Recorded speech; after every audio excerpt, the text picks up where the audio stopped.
The first time he saw her, it was through the thick, frosted glass of a containment chamber aboard the derelict spacecraft they had discovered drifting in the Kuiper Belt. Her silhouette shimmered like liquid starlight, shifting and refracting as though she were made not of flesh but of some otherworldly energy trapped within corporeal form.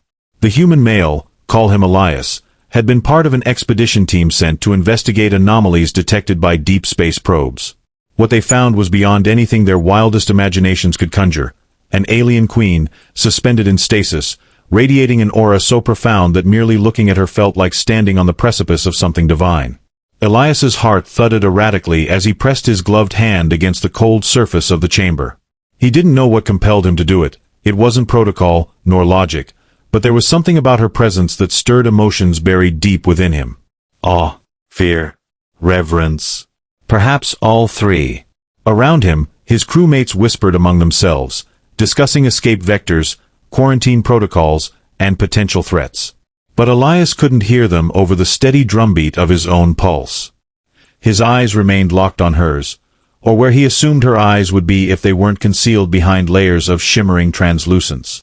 Her features became clearer as the frost melted away under careful application of thermal tools. She was undeniably beautiful, though beautiful seemed far too mundane a word for what stood before him now. Her skin glowed faintly, as if lit from within by bioluminescent veins coursing just beneath its surface.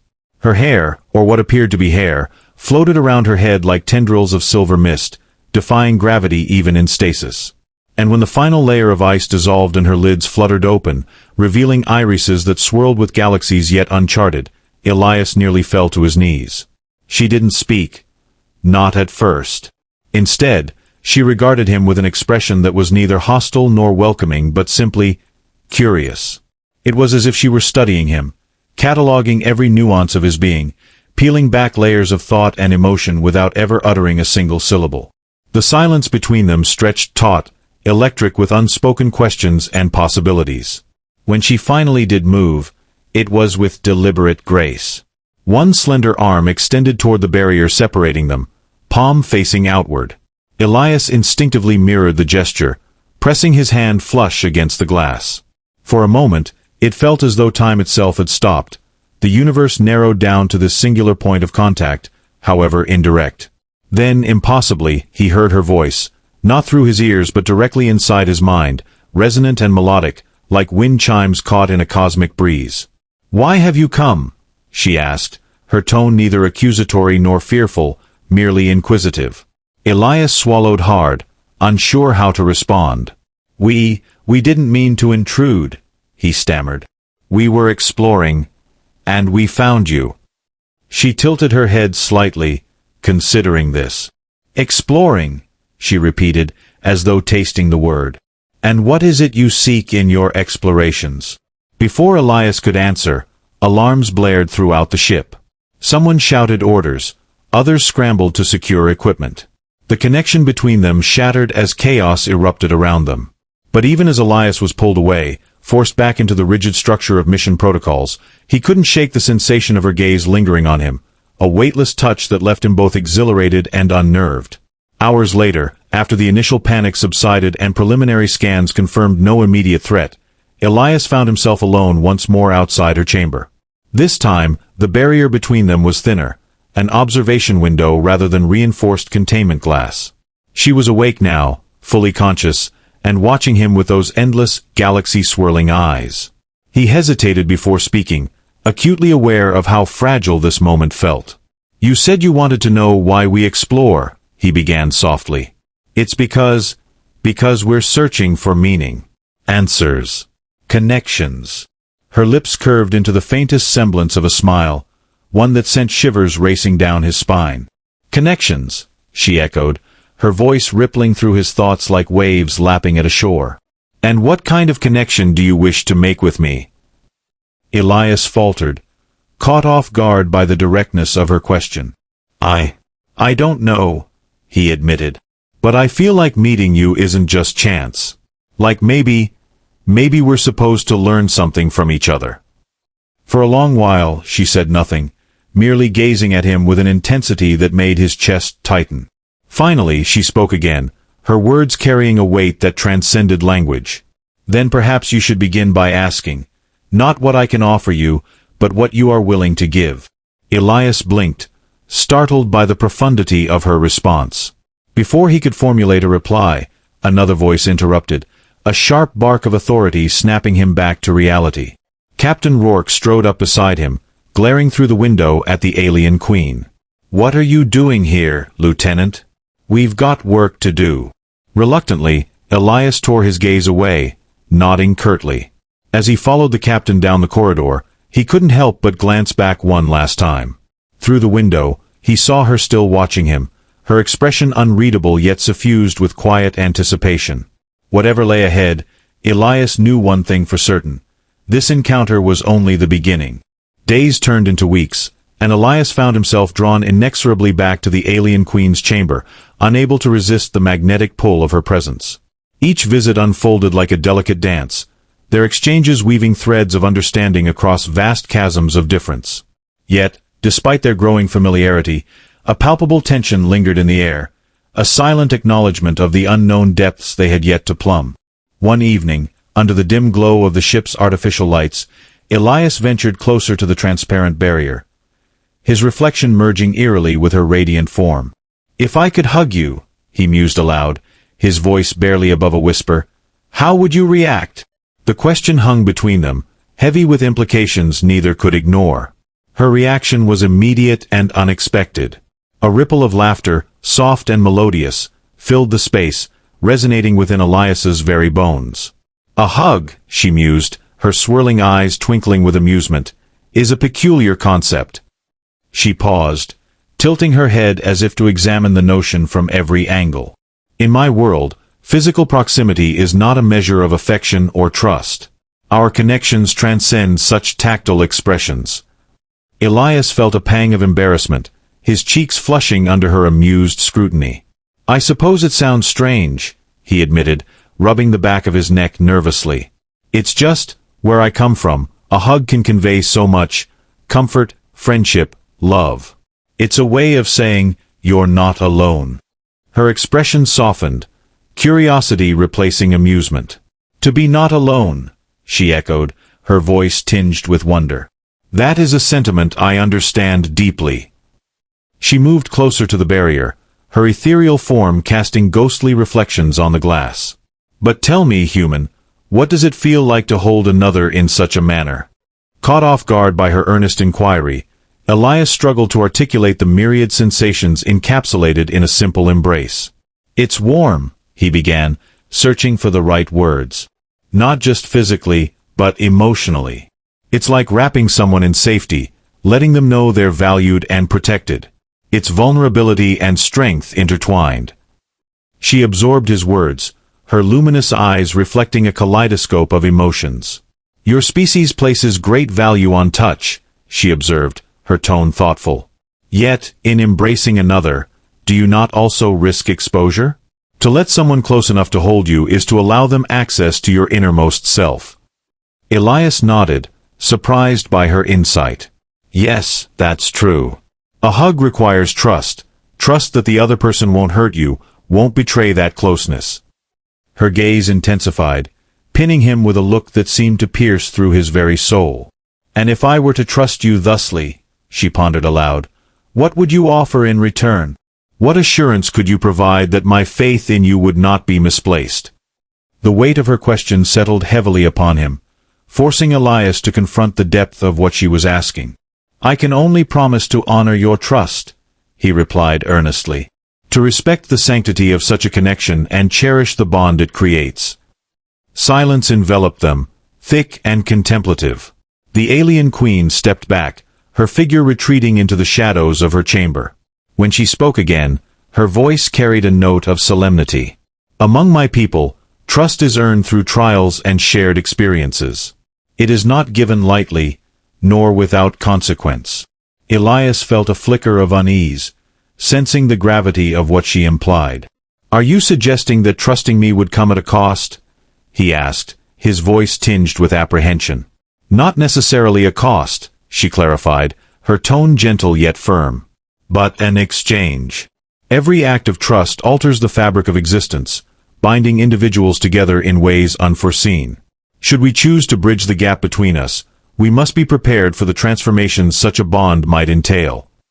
Her words reverberated within him, stirring a mixture of excitement and trepidation. Elias realized that this was not merely a conversation about physical contact. It was a dialogue about intimacy, vulnerability, and the intricate web of relationships that define sentient life.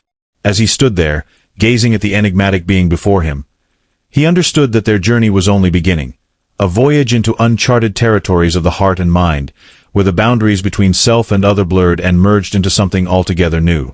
As days morphed into weeks aboard the spacecraft, Elias found himself increasingly consumed by thoughts of the alien queen. Their conversations had opened portals to realms of understanding he never imagined possible, challenging his perceptions and stretching the limits of his empathy. Yet, amidst these profound exchanges, a restless yearning gnawed at him, a desire to breach the final barrier that separated them, to experience firsthand the essence of her being. During one particularly introspective evening, Elias sat alone in the dimly lit observation deck, staring out at the infinite expanse of stars. The isolation of space pressed heavily upon him, amplifying his longing for connection. He pondered the paradox of their situation. Here they were, two beings from vastly different worlds, bound by mutual curiosity and respect, yet constrained by the immutable laws of biology and physics. The transparent barrier that kept them apart was both a safeguard and a prison, preserving their individual integrities while denying them the intimacy they craved. His musings were interrupted by the soft hum of the door sliding open. Turning, he saw Captain Rourke enter, her face etched with concern. "Lieutenant," she began, her voice low and measured, "I need to discuss something important with you." Elias gestured for her to sit, his gut tightening with foreboding. "What is it, Captain?" he asked, trying to mask his anxiety. Rourke sighed, leaning forward with elbows on knees. "It's about our guest," she said, choosing her words carefully. "The Council has reviewed the data we've gathered and they're concerned about the direction this interaction is taking." Elias frowned, a sense of dread creeping over him. "Concerned? About what?" "They fear that forming such a close bond with an unknown entity could compromise our mission and potentially endanger the entire crew," Rourke explained, her gaze unwavering. "They've ordered us to limit further contact and focus solely on gathering scientific information." A surge of anger flared within Elias, but he managed to keep his tone calm. "With all due respect, Captain, I believe we stand to gain far more from this relationship than mere data. She offers insights into perspectives and philosophies that could revolutionize our understanding of the universe." Rourke held up a hand, silencing him. "I agree with you, Elias," she admitted, her expression softening. "But orders are orders. If we defy them, we risk losing everything, including the chance to continue learning from her." The weight of her words bore down on him, crushing his hopes like fragile glass. Yet, even as despair threatened to engulf him, a spark of defiance ignited within. He wouldn't abandon this connection, not when it promised such profound revelations. Later that night, driven by an unyielding resolve, Elias returned to the alien queen's chamber. She awaited him, her luminous presence casting a serene glow that seemed to banish the shadows of doubt clouding his mind. "You seem troubled," she observed, her voice a soothing balm. "I am," Elias confessed, his voice thick with emotion. "There are forces beyond my control seeking to sever the ties we've forged. They see only danger where I see opportunity, only barriers where I perceive bridges." Her gaze softened, empathy radiating from her like warmth from a sun. "Change often incites fear," she murmured. "But growth requires courage, to step beyond the known and embrace the uncertain."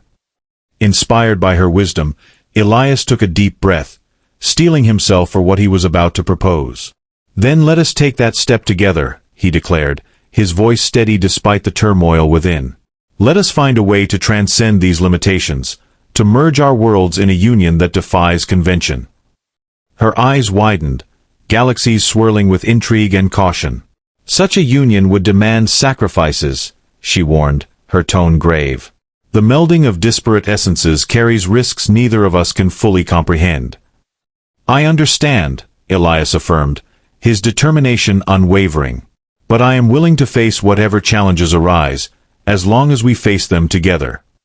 For a moment, Silence reigned, charged with the electricity of possibility. Then, slowly, she nodded, a ghost of a smile playing at the corners of her lips. "Very well," she acquiesced. "Let us embark on this journey, forging a path where none has existed before." Together, they devised a plan, pooling their knowledge and resources to create a conduit through which their essences might intertwine without harm. It was a precarious endeavor, fraught with uncertainty, but fueled by a shared vision of unity and discovery. As they worked side by side, their bond deepened, transcending the confines of language and culture to touch the very core of their beings. When the apparatus was finally ready, a mixture of anticipation and apprehension gripped Elias. Standing before the interface, he reached out a trembling hand, mirroring her poised gesture on the other side. "Are you ready?" he asked, his voice barely audible. "As ready as one can be," she replied, her gaze steady and resolute. With a final nod, they initiated the process, surrendering themselves to the unknown. As their essences began to merge, a kaleidoscope of sensations overwhelmed Elias. Colors danced before his eyes, sounds resonated in frequencies he'd never heard, and emotions surged through him with an intensity that bordered on ecstasy. In that fleeting instant, he glimpsed the vast tapestry of her existence, woven with threads of light and shadow, joy and sorrow, creation and destruction. And then, just as suddenly as it had begun, the connection severed, leaving him gasping for breath, tears streaming down his face. Across the divide, the alien queen mirrored his state, her form shimmering with residual energy. What just happened?" Elias stammered, struggling to comprehend the magnitude of what they had experienced.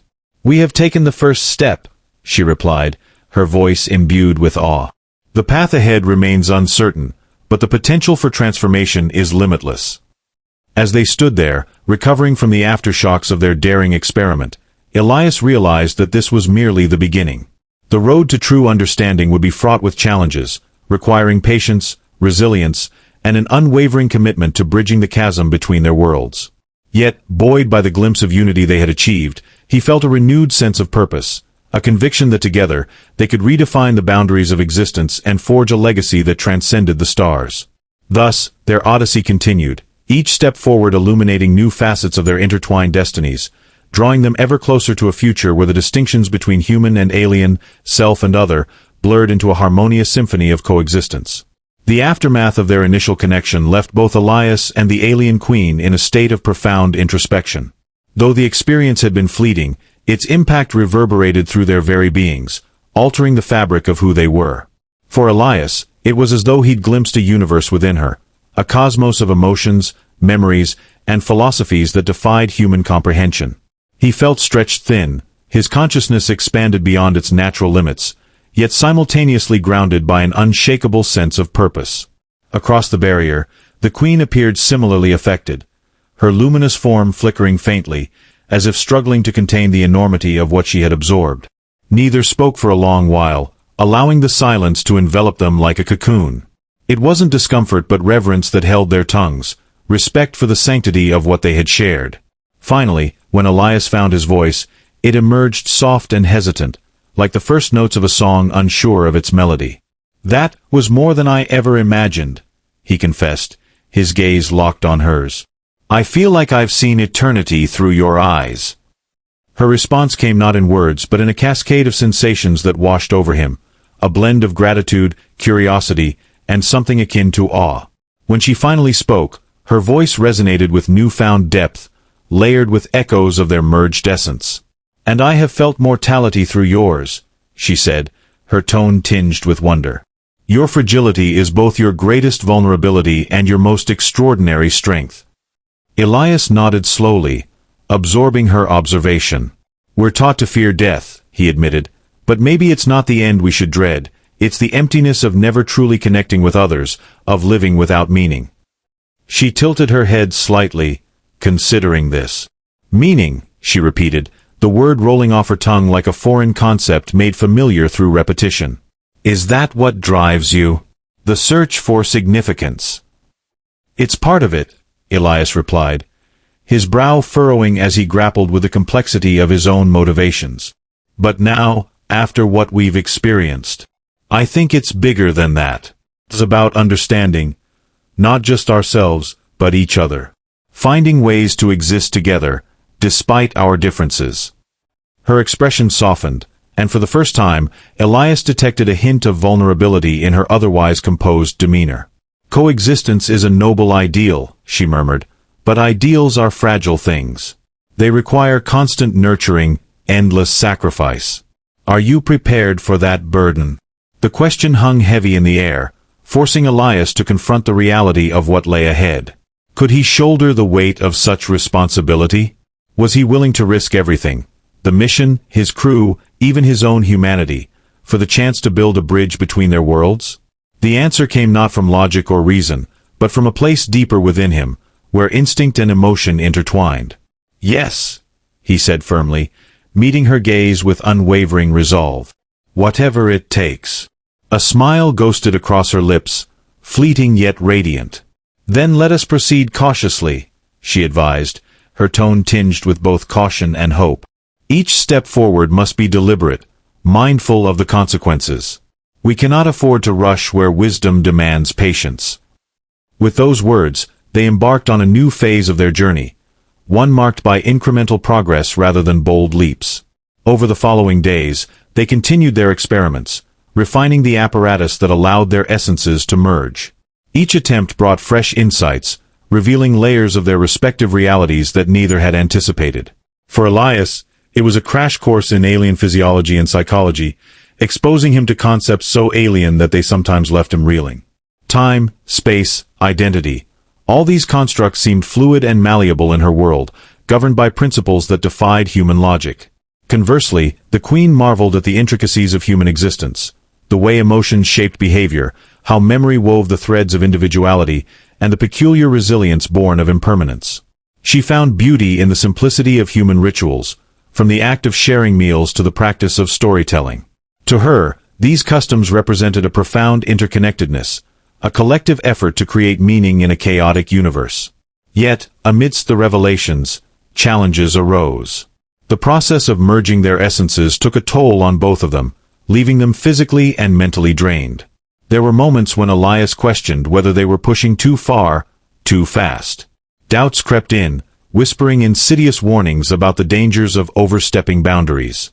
But every time he faltered, the Queen's steady presence reminded him why they had started this journey in the first place.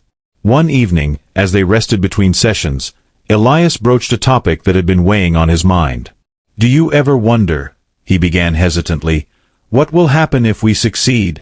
If we manage to fully integrate our worlds, what kind of future awaits us?" Her gaze drifted toward the stars visible through the observation window, her expression contemplative. "I do wonder," she admitted. "Will we become something entirely new, a hybrid of our two species? Or will we remain distinct, bound only by mutual respect and understanding? Perhaps the truth lies somewhere in between." Elias followed her gaze, letting the vastness of space fill the void of uncertainty within him.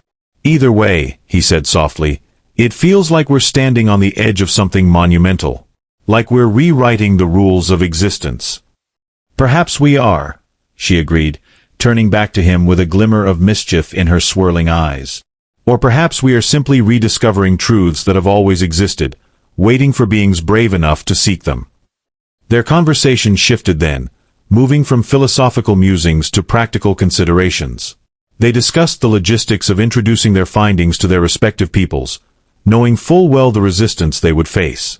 Humans were inherently distrustful of the unknown, while her species valued autonomy above all else. Bridging these cultural divides would require diplomacy, patience, and no small amount of creativity.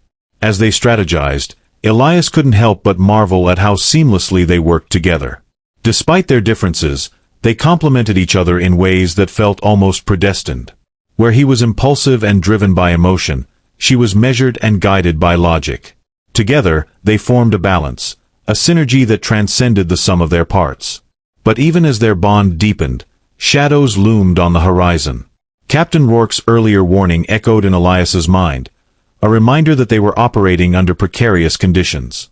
The Council's edict still stood, and any deviation from protocol could result in dire consequences. Moreover, tensions among the crew were mounting, fueled by rumors and speculation about the nature of Elias's interactions with the Queen. Some viewed her as a threat, others as a savior, but few remained indifferent. The breaking point came during a routine briefing. As Elias presented his latest findings to the senior staff, skepticism erupted into outright hostility. "This isn't science," one officer snapped, slamming his fist on the table.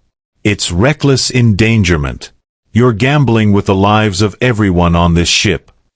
Elias bristled, his temper flaring. "Reckless? No, what's reckless is clinging to fear instead of embracing opportunity. She's not our enemy, she's our ally." "And what makes you so sure?" another officer interjected, his voice dripping with sarcasm. "Because you've spent hours staring into her glowing eyes? Because she's convinced you she's harmless." Before Elias could respond, Captain Rourke intervened, her commanding presence silencing the room. "Enough!" she barked, her gaze sweeping over the assembled crew. "We didn't come here to bicker like children. Our mission is clear: gather data and return home safely. Anything beyond that is secondary." The implication was unmistakable. Elias knew he was walking a razor-thin line, teetering between obedience and defiance. Yet, as he glanced toward the observation window, catching a glimpse of the Queen watching silently from her chamber, he realized he couldn't turn back now. Not when they were so close to achieving something extraordinary. That night, as the ship drifted through the silent void, Elias returned to the Queen's chamber, his heart heavy with determination. "They don't understand," he told her, his voice thick with frustration. "They can't see what we see, the potential, the beauty, the possibility." "They will," she assured him, her voice a soothing balm. "In time, they will. Change is rarely accepted willingly. It must be earned, fought for, endured." "And if they refuse to listen?" Elias pressed, his desperation mounting. "If they try to stop us?" Her expression hardened, resolve replacing reassurance.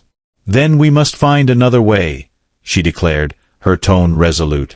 "There are always paths forward, even when the road seems blocked. Trust in that, and trust in us." In that moment, Elias understood the true measure of their partnership. It wasn't just about bridging worlds or forging alliances, it was about perseverance, about refusing to yield to fear or doubt.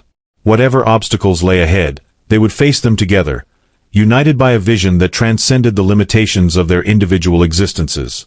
And so, with renewed vigor, they pressed onward, venturing deeper into the uncharted territories of their shared destiny. Each step brought new challenges, new discoveries, and new opportunities to redefine what it meant to connect, to truly connect, across the chasm of difference. The journey was far from over, but for the first time, Elias allowed himself to believe that the destination might be worth the struggle. As the days turned into weeks, Elias and the Queen devised a daring plan, a way to demonstrate their unity without risking further conflict aboard the ship. They would create a shared vision, a projection of their merged essence, and present it to the crew as proof of their intentions. It was a gamble, but one they both knew was necessary. The night of the presentation arrived, tension crackling through the air like static electricity. The crew gathered in the observation deck, skepticism etched onto every face. When the lights dimmed and the holographic display flickered to life, gasps rippled through the room. What appeared before them was neither human nor alien but something entirely new, a harmonious blend of their forms, radiating light and understanding. "This is what we can become," Elias said, his voice steady despite the weight of the moment. "Not enemies, not strangers, but partners. Together, we can forge a future where fear doesn't dictate our choices." Silence followed his words, heavy and uncertain. Then, Captain Rourke stepped forward, her expression unreadable. "You've given us much to consider," she said finally, her tone softer than expected. "But this decision isn't mine alone. It belongs to all of us." A murmur spread among the crew, hesitant at first but growing stronger. Some argued against the risk, others voiced cautious support. Amidst the debate, the Queen's voice echoed gently in Elias's mind. "Let them decide," she urged. "Trust that they will see the truth when ready." Hours later, after heated discussions and soul-searching deliberations, a fragile consensus emerged. The council would be informed, But the experiments would continue, with strict oversight. It wasn't victory, but it was progress. In the days that followed, Elias felt a profound shift, not just within himself, but within the crew. Slowly, barriers began to crumble, replaced by curiosity and tentative trust. Conversations once marked by hostility now carried undertones of hope. One evening, as Elias stood beside the Queen's chamber, gazing out at the endless expanse of stars, she spoke softly. "Do you think we've succeeded?" she asked, her swirling eyes reflecting galaxies yet unseen. He smiled, turning to meet her gaze. "We've taken the first step," he replied. "And sometimes, that's enough." Together, they looked outward, toward a horizon filled with infinite possibilities. Their journey was far from over, but for the first time, it felt limitless, a testament to the power of connection, courage, and the unyielding belief that even the widest chasms could be bridged.